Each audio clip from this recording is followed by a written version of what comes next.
La Grassa, the fat one, may seem an unflattering nickname for a city with the oldest university in Europe, but the sobriquet is actually a compliment. Bologna is the gastronomic heart of Italy, a place where food is an art form. And nothing epitomizes it like the delicacy that was born here, gelato. The serving area of a gelateria is a feast for the eyes. A quick one on the way home from work here isn't a drink, it's a gelato.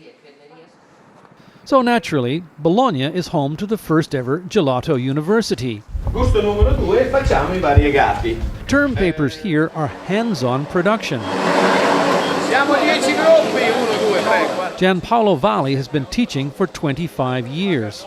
We pasteurize at 85 degrees. We cooling at 4 degrees centigrade. Students come from around the world, looking for a way to beat unemployment or just looking for change. The profit margins for a gelateria are huge. It costs less than $2 to make a pound of gelato, which can sell for up to $15. Technique can be learned in a month, but perfect gelato needs more than a recipe. Without passion, any technical part decrease. This assignment of the day was a basic flavor, not as easy as it sounds. Avete visto che ci sono 10 stracciatelle diverse? We have a mixture, Gianpaolo tells them, 10 different kinds of stracciatella. The coffee break is a tasting session and pointers from teacher Pietro Bianchetto on customer relations.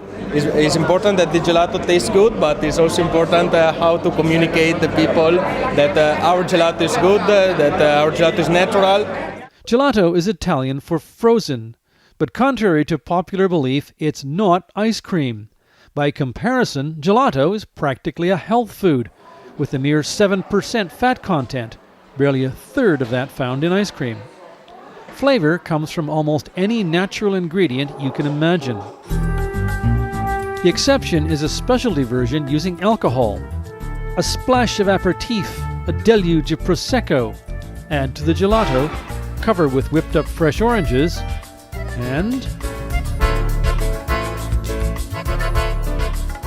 sublime, but I wouldn't want to drive after one of these.